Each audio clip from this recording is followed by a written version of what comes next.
소망이란 오늘보다 내일이 나을 거라는 기대이고 희망입니다. 확신입니다.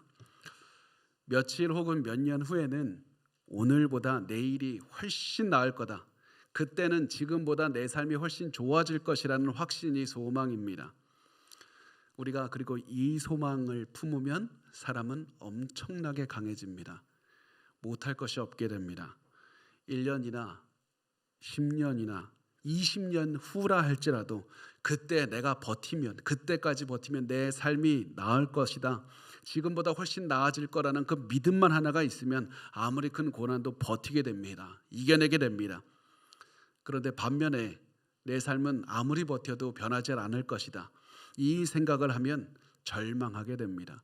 하루도 버틸 수가 없습니다. 작은 고난에도 금방 무너지게 되는 것이 우리의 모습이 됩니다.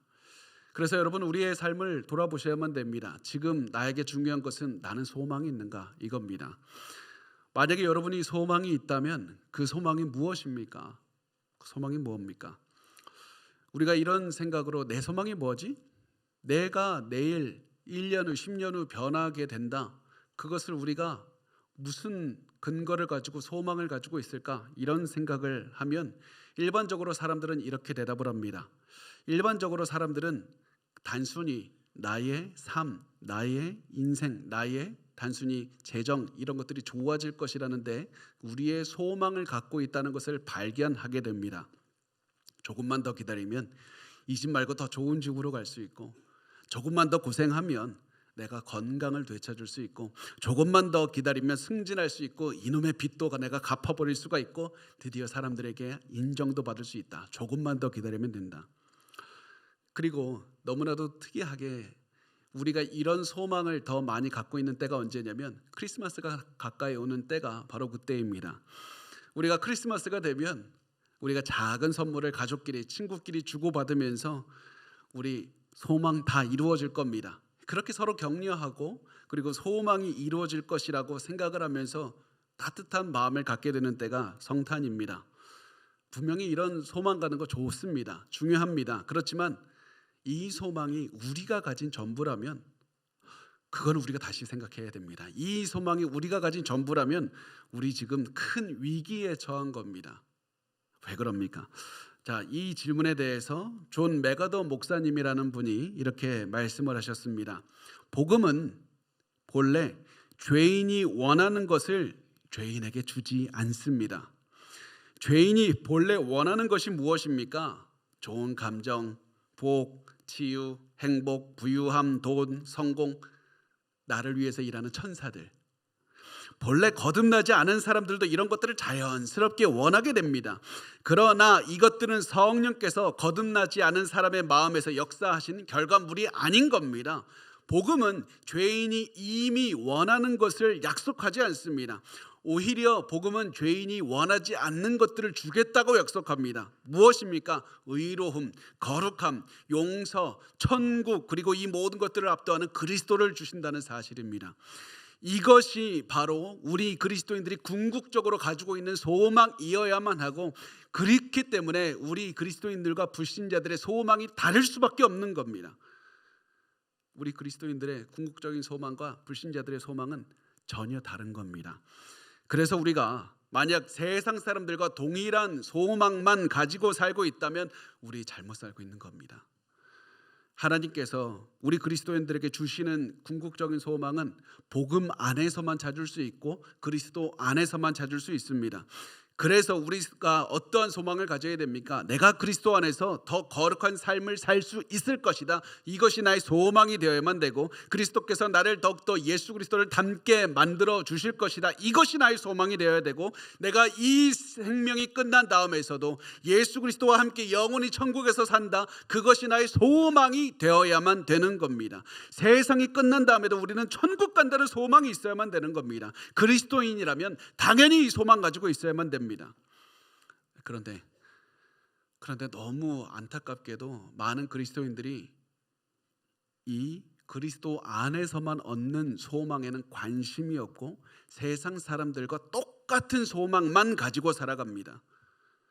여러분 여러분은 어떻습니까? 예수 그리스도 안에서 소망을 가지고 있습니까? 예수 그리스도 안에서 소망을 붙잡고 살아가고 있습니까? 사실 이 질문을 하면 많은 분이 대답하기를 좀 힘들어합니다. 나도 열심히 산다고 사는데, 나도 예수님 믿고 예수께 소망 두고 산다고 사는데 나 잘 사는지 나 모르겠습니다. 내가 예수께 소망을 두고 살아가는지, 내가 세상 사람과 똑같이 살아가는지, 나름대로는 최선을 다하는데 나도 잘 모르겠습니다. 이거 어떻게 할 수 있습니까? 내가 예수 안에 소망을 가지고 있는 거 어떻게 분별할 수 있습니까? 제가 이 질문을 하다 보니까 제가 대학교 다닐 때가 생각이 났습니다. 대학교 다닐 때 바로 엊그제 같은데 그때 제가 한 살 저보다 어린 룸메이트와 같이 살고 있었습니다. 그때 제 룸메이트가 저에게 이렇게 질문을 했었습니다. 형의 꿈은 뭐야? 형은 대학교 졸업하면 무엇을 하고 싶어? 이렇게 질문을 들었을 때 제가 그때 그냥 꿈이 뭐다 이렇게 대답하지 않고 한참을 그냥 고민을 했습니다. 그러다가 제가 이런 대답을 했습니다. 그게 문제인 것 같아. 내가 지금 가지고 있는 꿈이 무엇인지 나와 같이 사는 너도 모르고 있다면 그거 내가 지금 잘못 살고 있는 것 같아요. 그래서 내가 내 말로 내 꿈이 무엇인지 너에게 이야기하고 설명해야 된다면 나 지금 잘못 사는 거다. 내 꿈을 향해 나 지금 잘 살고 있는 게 아니다. 그렇게 대답을 하고 끝까지 꿈이 뭔지 말 안 해줬습니다. 제가 이렇게 대답한 이유는 사람이 정말 꿈을 가지고 있으면 그 삶이 변할 수밖에 없기 때문에 그렇습니다.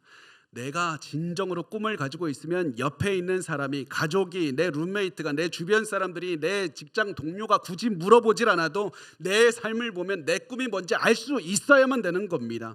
내가 시간을 사용하는 방법을 통해서 내 꿈이 드러나야만 되는 것이고, 내가 읽는 것을 통해서 드러나야 되는 것이고, 사람들과 대화하는 주제와 그 모든 내용과 대화에 나누는 단어를 통해서까지도 나의 꿈이 무엇인지 드러날 수밖에 없는 겁니다. 그게 꿈을 가진 사람의 모습입니다. 그런데 만약 삶에서 내 꿈이 드러나질 않아서 내 가족이 너의 꿈이 뭐냐고 물어보고 있다면 지금 나는 꿈을 가지고 살고 있다고 착각하고 있을 가능성이 굉장히 높습니다. 마찬가지로 여러분이 진정으로 그리스도 안에서 소망을 두고 살아가고 있다면 그리스도에 대한 소망은 여러분의 몸으로 드러날 수밖에 없는 겁니다. 주변 사람들이 알 수밖에 없습니다. 여러분은 그리스도에 대해서 계속해서 생각할 수밖에 없고, 만나는 사람마다 그리스도에 대해서 대화할 수밖에 없을 거고, 그리스도에 대한 글을 읽고 그리스도에 대한 글을 쓰고 그리스도에 대한 꿈을 꾸게 되는 겁니다. 그게 그리스도에 대한 소망을 붙잡고 살아가는 겁니다. 그래서 여러분의 가족들을 포함한 주변 사람들이 여러분의 소망이 무엇인지 굳이 여러분의 입을 통해서 듣질 않아도 저 사람, 우리 가족은 이 예수 그리스도에 대한 소망을 붙잡고 있기 때문에 저렇게 산다고 그냥 알 수 있어야만 되는 겁니다. 이게 진정으로 예수에 대해서 소망을 가진 사람의 모습입니다. 그런데 만약에 여러분과 같이 사는 사람, 남편과 아내와 부모와 자녀, 주변 직장 동료, 하루 종일 같이 있는 사람들이 여러분을 잘 알고 있는 사람들에게 여러분의 소망이 나 그리스도에게 소망 붙잡고 살고 있어 라고 설명해야 된다면 우리 그리스도가 아닌 다른 곳에 소망을 두고 살고 있을 가능성이 굉장히 농후합니다. 그래서 여러분, 우리의 삶을 보면서 우리 스스로 질문해 보시기를 바랍니다. 여러분은 정말로 예수께 소망을 두고 살고 있습니까? 여러분, 아무리 삶이 힘들고 고난이 있어도 그리스도께 소망을 두고 살아가고 있습니까? 만약에 그렇지 않다면 지금이라도 우리 소망을 두고 살아가야만 됩니다. 지금이라도 소망을 붙잡고 살아가야만 되는 겁니다. 여러분, 지금 이 시간에 우리의 소망이 제대로 세워져 있지 않다고 생각하는 이때 우리의 소망을 확실하게 세워두어야만 되는 겁니다. 그래서 우리의 소망을 세운 다음에 소망을 위해서 우리의 몸을 움직여서 최선을 다해서 살아가는 겁니다. 그러다가 주위 사람들이 내 소망이 그리스도라는 사실을 모르면 다시 한번 소망을 굳게 세우고 소망을 붙잡고 살아가다가 내 주변 사람들이 아직도 모르겠다 그러면 또다시 내가 최선을 다해서 살아내는 겁니다. 이것이 우리 그리스도인들의 삶의 모습이어야만 되고 그리스도께 소망을 둔 사람의 모습이어야만 되는 겁니다. 그리고 이런 소망을 가진 모습은 우리 오늘 나누는 성경 본문에서 찾을 수가 있습니다. 오늘 우리가 보면서 집중해야 되는 것은 진정한 그리스도에 대한 소망을 가진 사람들, 이 사람들의 모습입니다. 이 사람들의 모습을 보면 너무 특별하게 이 사람들은 힘이 없는 사람들이었고 평범한 사람들이었고 가난한 사람들이었습니다. 성경은 오늘 우리가 요셉과 마리아를 볼 것이고 안나와 시므온이라는 사람들을 보게 될 건데, 그 사람들은 다 그냥 가장 가난한 사람들, 힘없는 사람들, 우리 세상 기준에 보면 무시해도 될 만한 사람들이었습니다. 그래서 저는 이거 보면서 좀 이해가 안 됐습니다. 하나님, 왜 그리스도께서 탄생하셨는데 이 정도까지 힘이 없고 가난한 사람들로만 주위를 채우시는지 저 이해할 수가 없습니다. 아니, 예수님을 임신한 마리아와 그 남편 요셉도 왜 가난합니까? 예수님이 태어나셨을 때 마리아를 축하하러 온 사람들도 가난한 목자들이 아닙니까? 분명히 예수님을 찾아온 동방 박사들은 부자였습니다. 그렇지만 그 사람들은 유대인들의 입장에서는 이방인들이었습니다.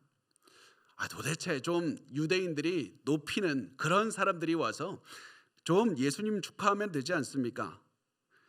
마리아와 요셉, 가난한 이 두 사람과 더불어서 오늘 우리가 나누는 본문에는 또 평범한 그냥 나이가 많은 두 남녀가 등장할 뿐입니다. 하나님이 왜 도대체 이렇게 하십니까?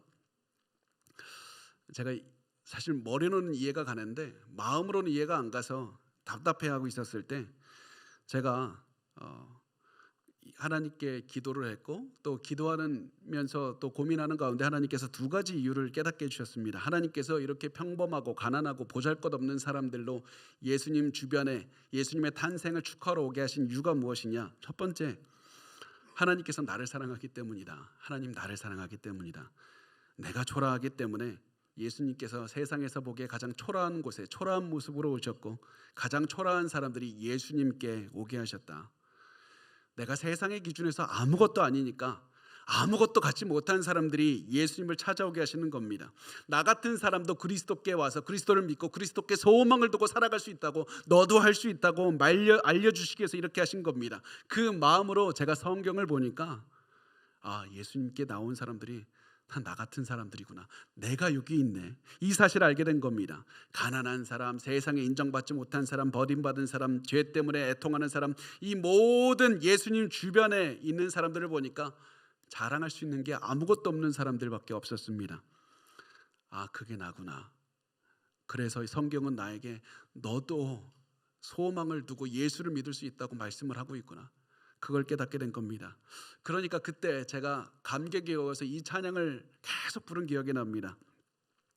하나님의 은혜로 있을 데 없는 자 왜 구속하여 주는지 난 알 수 없도다. 사실 지금도 잘 이해가 안 갑니다. 그냥 알 뿐입니다. 하나님이 왜 나 같은 사람을 선택하고 구원하셨는지 제가 이유를 모르겠는데 그냥 압니다. 성령께서 알려주십니다. 그래서 이것이 저에게 은혜가 됐고, 그래서 제가 오늘 이것을 여러분에게 담대하게 선포할 수 있는 겁니다. 여러분, 이 은혜를 꼭 아시기 바랍니다. 예수님께서 나 같은 사람도 선택하시고 나 같은 사람도 소망을 품게 하신 겁니다. 그게 은혜이고 그게 기적입니다. 두 번째, 하나님께서 힘없고 평범한 사람들이 예수님께 오게 하셨던 두 번째 이유가 무엇이냐면, 예수님께서 세우시는 하나님의 나라는 이 세상의 나라와 전혀 다르기 때문에 그렇습니다.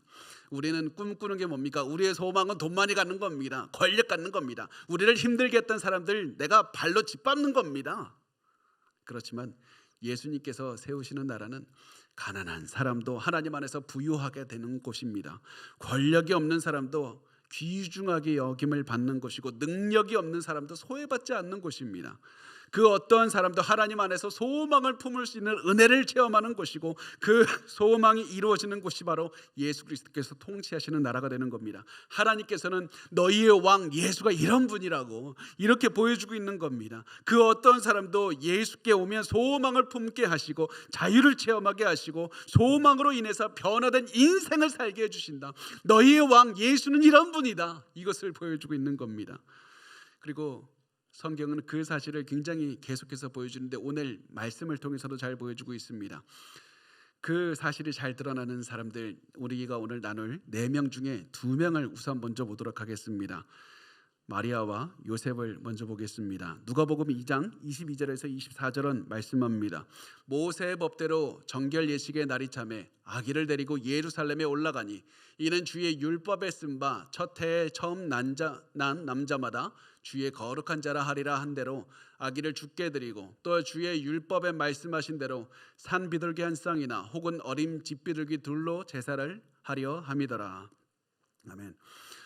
이 말씀에서 우리가 집중해서 보아야 되는 부분이 어디냐면 모세의 법대로라는 말, 그리고 율법이라는 말입니다. 예수님께서는 율법대로 태어난 지 8일 만에 할례를 받으셨고, 율법대로 마리아는 정결의례를 행했고, 율법대로 마리아와 요셉은 첫째 아들이던 예수님을 하나님께 드리는 그런 의식을 치렀다는 겁니다. 이 말을 통해서 뭘 보여줍니까? 예수님은 율법을 벗어난 적이 단 한 번도 없다.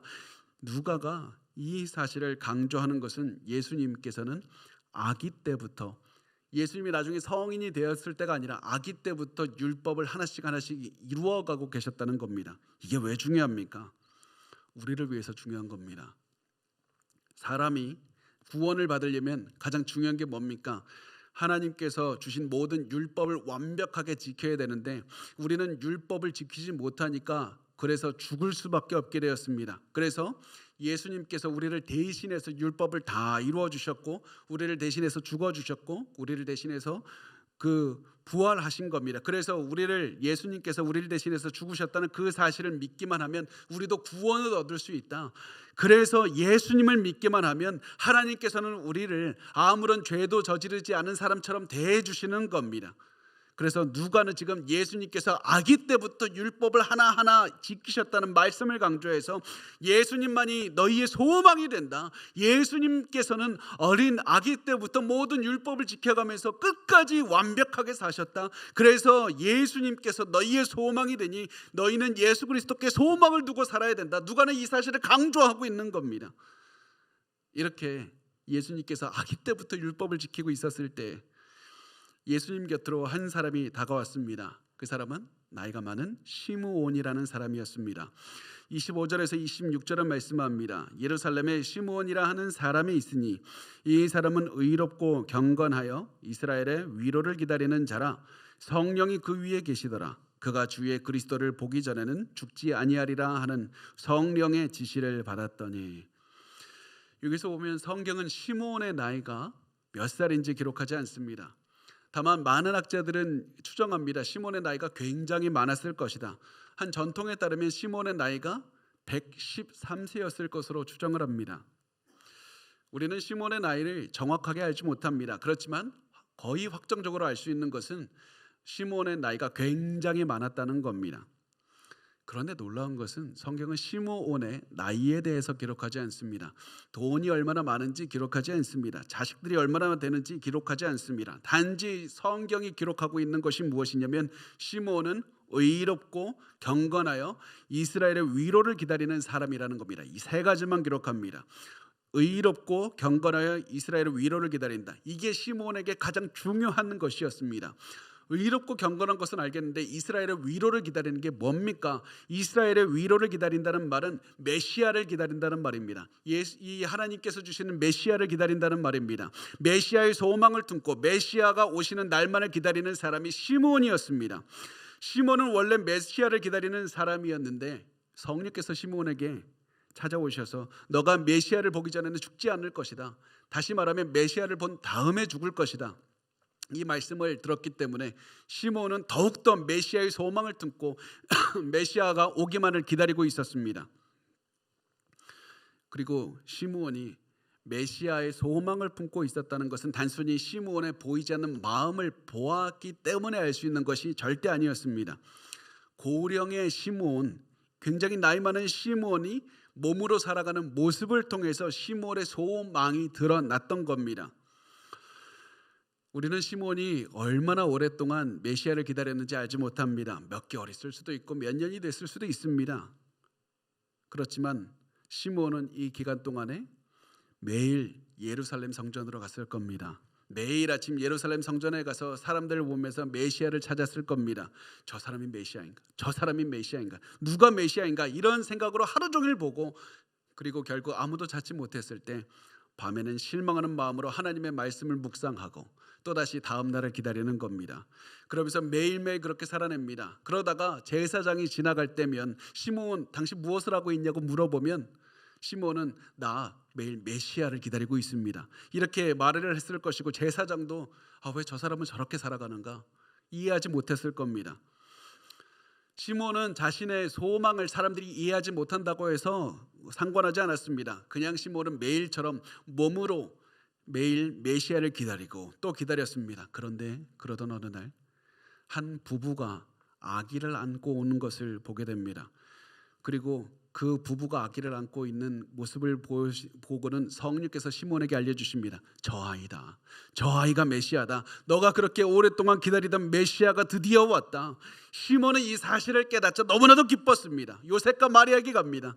그리고 아기를 보면서 요셉과 마리아에게 아이 한 번만 안아봐도 되겠냐고 그렇게 질문을 합니다.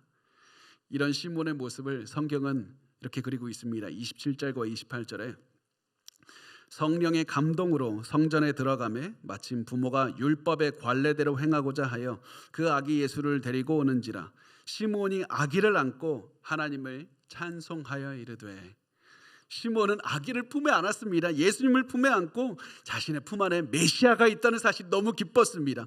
시므온은 그래서 예수님의 얼굴을 보고 바라보고 또 보고 또 보고 그러다가 가슴이 벅차올라서 하나님께 감사를 표현할 방법이 없어서 아이를 번쩍 들면서 하늘 향해 드는 겁니다. 그리고는 소리쳤을 겁니다. 드디어 하나님께서 약속하신 메시아가 왔습니다. 드디어 메시아가 왔습니다. 그 다음에 기쁘고 떨리는 마음으로 시몬은 하나님께 이렇게 말을 했습니다. 29절에 주제여 이제는 말씀하신 대로 종을 편안히 놓아주시는도다.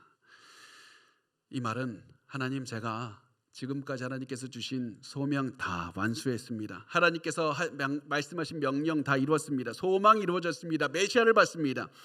이제 드디어 내가 죽어서 하나님께로 갈 수 있게 되었습니다. 죽음도 하나님 앞에서 평안하게 이야기를 할 수 있었던 겁니다. 시므온이 하나님의 말씀을 듣고 메시아의 소망을 두었더니 하나님께서 시므온이 메시아를 직접 보게 해주셨고 기쁨으로 죽음까지 맞이하게 해주셨다는 사실입니다. 이렇게 해서 시므온은 메시아의 소망을 두었더니 죽음을 두려워하지 않게 되었습니다. 왜 이렇게 변합니까? 왜냐하면 우리의 진정한 소망은 메시아를 믿은 다음에 죽음 이후에 있기 때문에 그렇습니다. 메시아를 믿고 우리가 아무리 죽음을 겪어도 그 이후에 영원한 생명이 있기 때문에 그렇습니다. 하나님과 영원히 즐거움에 살게 되기 때문에 그렇습니다. 메시아의 소망을 둔 사람은 죽음도 두려워하게 하지 못합니다. 그런데 여기에서 시므온은 멈추지 않습니다. 굉장히 중요한 말을 합니다. 30절에서 33절 말씀에 내 눈이 주의 구원을 보았사오니 이는 만민 앞에 예배하신 것이요 이방을 비추는 빛이요 주의 백성 이스라엘의 영광이니이다 하니 그의 부모가 그에 대한 말들을 놀랍게 여기더라. 시몬은 하나님께서 이방 민족들에게도 구원을 주신다는 이 놀라운 말을 하는 겁니다. 메시아를 통해서 유대인뿐만 아니라 세상 모든 민족이 메시아를 믿기만 하면 구원을 얻게 해주시는 겁니다. 모든 사람이 예수를 통해서 구원을 얻는 겁니다. 그래서 예수님만이 하나님께서 주시는 유일한 소망이다. 이 메시아가 소망이라는 사실을 말씀을 하고 있습니다. 그래서 우리가 소망을 품어야 되는 겁니다. 메시아에 대한 소망을 품어야 되는 겁니다. 그런데 여기에서 우리가 반드시 기억해야 되는 것은 예수님이라는 소망은 다른 여느 소망과는 다르다는 겁니다. 사람마다 다 우리가 각기 소망을 품을 수 있습니다. 각기 다 다른 소망을 가질 수 있습니다. 그렇지만 그 소망은 우리의 영생에 영향을 줄 수 없습니다. 우리가 어떤 소망을 갖고 있든지 우리는 영원히 죽을 수밖에 없는 영생, 그 영원히 지옥에서 살 수밖에 없는 겁니다. 그러나 예수 그리스도께 소망을 품으면 우리가 영원한 구원을 얻게 되는 겁니다. 천국에서 기뻐하며 살아가는 겁니다. 예수께 소망을 두느냐 두지 않느냐에 따라서 우리의 영원이 바뀌게 되고 있습니다. 그래서 이 시몬을 통해서 우리가 예수 앞에는 중간지대란 존재하지 않는다. 예수를 믿고 예수께 소망을 두지 않으면 절대 구원은 존재할 수가 없다. 가운데는 없다. 이렇게 말씀을 합니다. 시몬은 이렇게 예언을 한 다음에 이제 시선을 마리아에게 돌려서 마리아에게 예언을 하기 시작합니다. 34절과 35절 말씀에 이렇게 써 있습니다. 시몬이 그들에게 축복하고 그의 어머니 마리아에게 말하여 이르되 보라 이는 이스라엘 중 많은 사람을 패하거나 흥하게 하며 비방을 받는 표적이 되기 위하여 세움을 받았고 또 칼이 내 마음을 찌르듯 하리니 이는 여러 사람의 마음의 생각을 드러내려 함이니라 하더라. 자, 여기에서 보면 예수님의 어머니 마리아에 대해서 이야기를 하는데 예수님의 어머니 마리아가 많은 아픔을 겪을 것이라고 말을 합니다. 마리아는 자신의 아들 예수가 세상에서 핍박을 받는 것을 보게 될 것이고 십자가에서 죽는 것도 보게 될 겁니다. 그리고 그렇게 큰 고통을 겪는 것을 볼 때 마리아도 마치 칼이 심장을 관통해서 찔러 쪼개는 듯한 그 큰 가슴을 아픔 고통을 겪게 될 겁니다. 분명히 이거는 마리아에게만 국한된 말씀입니다. 예수님을 직접 잉태한 사람은 마리아밖에 없기 때문에 그렇기 때문에 마리아만 겪었었던 겁니다. 세상의 소망을 잉태했기 때문에 세상 속에서 겪을 수밖에 없었던 고통이 마리아가 겪었던 고통이었습니다. 그리고 바로 이 점 때문에 이 말씀을 우리에게도 적용할 수 있는 겁니다. 우리도 우리 안에 세상의 소망이신 예수 그리스도를 우리의 가슴 속에 품고 있기 때문에 그렇습니다. 우리도 그리스도에 대한 소망을 가지고 살고 있고 우리도 예수 그리스도를 바라보면서 예수께 전부를 들여 살고 있기 때문에 세상은 절대 우리를 가만히 두지 않을 겁니다. 우리의 마음을 찢어 놓으려고 할 겁니다. 우리가 많은 고난을 당하게 할 겁니다. 그렇게 해서 결국 세상이 원하는 게 무엇입니까? 단순히 우리가 암에 걸리고 부도가 나고 우리가 단순히 가슴이 아픈 것 그게 목적이 아닙니다. 그렇게 해서 그리스도에 대한 소망을 끊어버리게 하는 것이 세상의 목적인 겁니다. 그리스도께 소망을 두지 못하게 만드는 것이 세상의 목적인 겁니다. 그래서 여러분 우리가 고난을 겪을 때마다 기억해야 됩니다. 어려움이 찾아올 때마다 기억해야 되는 겁니다. 우리가 이 고난을 당하는 이유가 무엇이냐? 우리 안에 진정한 소망이신 예수가 있기 때문이다. 내가 예수 그리스도를 믿기 때문에 소망이 있기 때문에 이 고난을 당하는 것이다. 그래서 우리가 고난을 당할 때 하나님이 고난을 없애주십시오 이것을 기도하기 전에 하나님 내가 예수에 대한 소망을 붙잡고 살게 해달라고 기도하셔야만 되는 겁니다. 고난이 심할수록 더 최선을 다해서 소망을 바라보셔야만 됩니다. 그 소망대로 몸으로 살아내셔야만 되는 겁니다.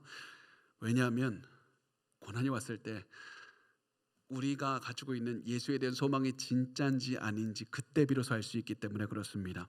그리스도께 진정으로 소망을 둔 사람, 구원을 받은 사람은 큰 고난이 오면 더욱더 그리스도께 소망을 두고 매일 그리스도를 바라보며 살아낼 겁니다. 그렇지만 구원받지 못한 사람, 내가 단순히 평안할 때 예수를 믿는다고 생각했던 사람은 고난이 오면 예수를 버리고 세상 사람들과 똑같이 살아갈 겁니다. 여러분 반드시 기억하셔야만 됩니다. 중간지대는 없습니다. 예수 앞에는 믿건 안 믿건 소망을 가지건 소망이 없던 이 두 가지 중에 하나밖에 없습니다. 그래서 여러분 우리 소망을 선택하셔야만 됩니다. 소망을 가슴에 품어야만 됩니다. 소망을 고난이 올 때마다 소망을 살아내셔야만 되는 겁니다.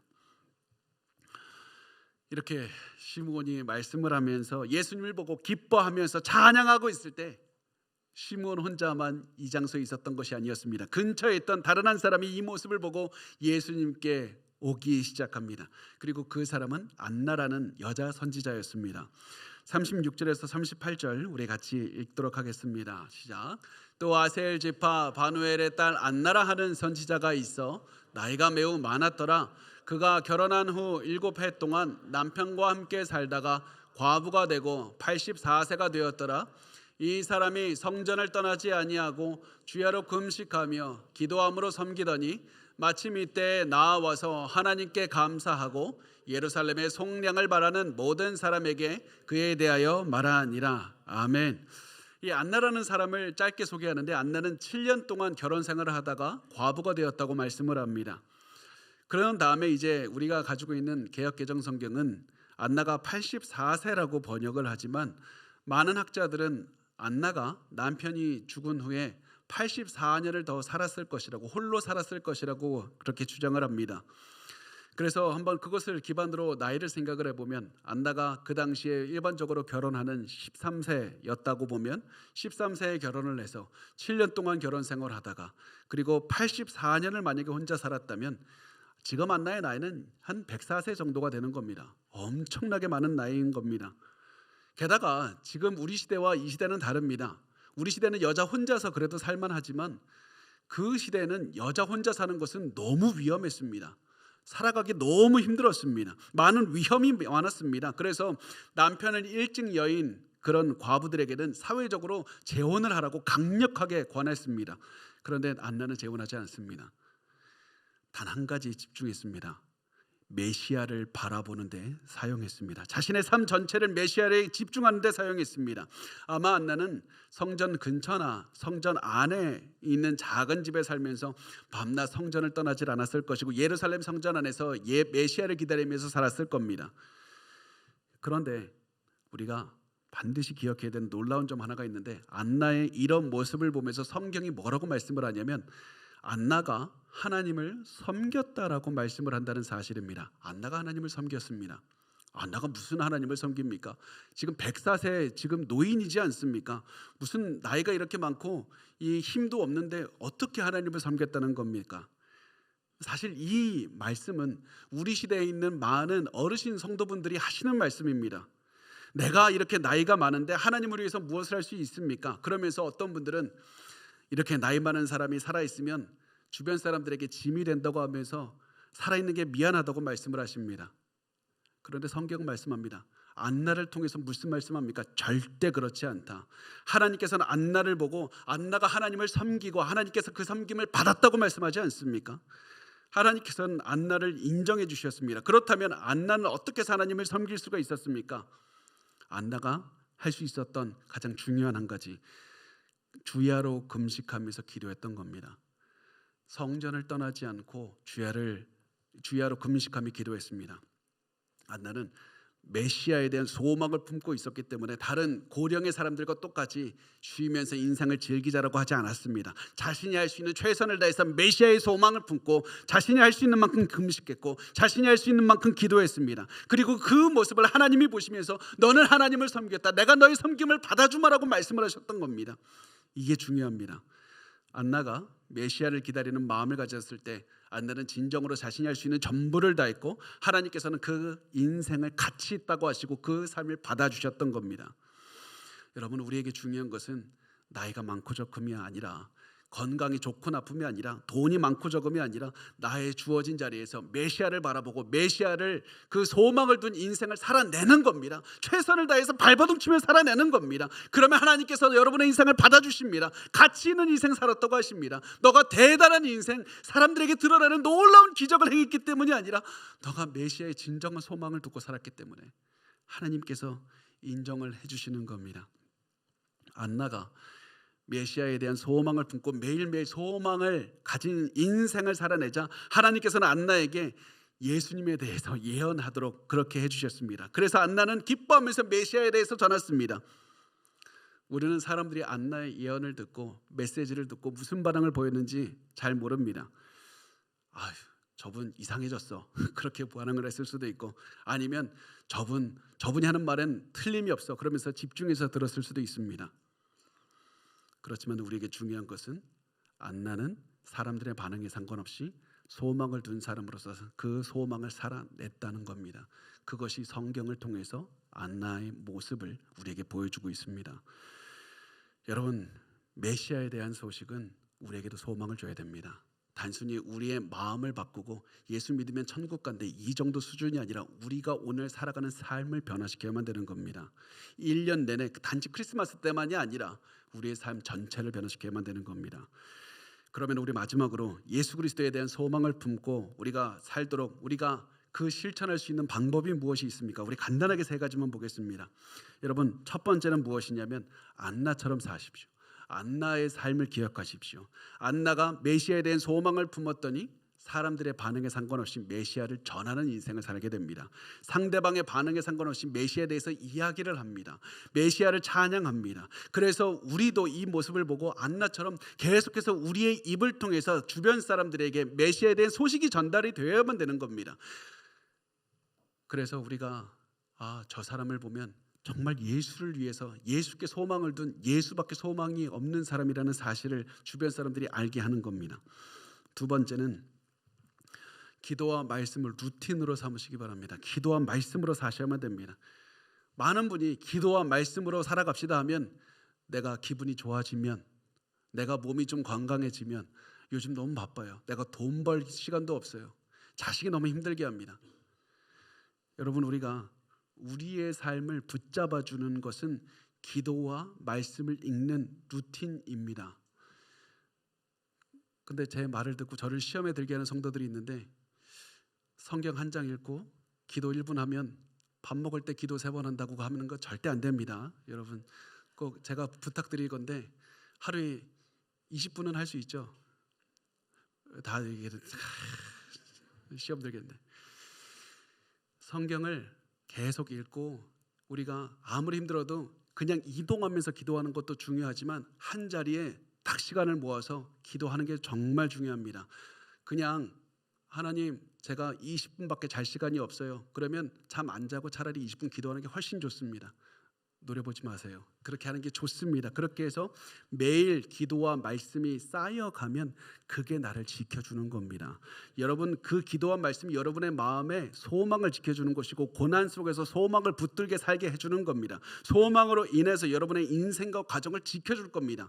항상 정해진 시간이 있으면 제일 좋고, 그게 힘들면 양이라도, 그 기도하는 양, 성경을 읽는 양이라도 매일 꾸준하게 계속해서 유지하시기 바랍니다. 마지막 3번째는 매일 밤 오늘 하루를 돌아보시면 됩니다. 여러분, 하루를 끝내실 때 핸드폰과 함께 끝내지 마시고 단 5분이라도 좋으니까 오늘 하루 내가 어떻게 살았는지 돌아보셨으면 좋겠습니다. 잘못 산 게 있으면 그냥 바꾸시면 되는 겁니다. 너무 피곤해도, 할 일이 많아도 단 5분만이라도 매일 하루를 보고 우리의 삶을 반성만 해도 우리 인생은 엄청나게 달라질 겁니다. 그렇게 해서 우리 예수 그리스도에 대한 소망을 품고 살아가시길 바랍니다. 예수 그리스도께 소망을 품고 살아가면 여러분의 삶을 통해서 안나처럼 수많은 사람들이 여러분을 통해서 예수 그리스도의 소망을 품은 사람의 인생을 바라보게 될 것이고, 그 사람들도 여러분을 통해서 예수 그리스도의 소망을 가슴에 품는 변화된 인생을 살아가게 될 겁니다. 우리 예수 그리스도의 소망을 품는 그런 삶을 사시기를, 우리 후산나교회 모든 성도 그런 삶을 사시기를 간절히 축원드립니다.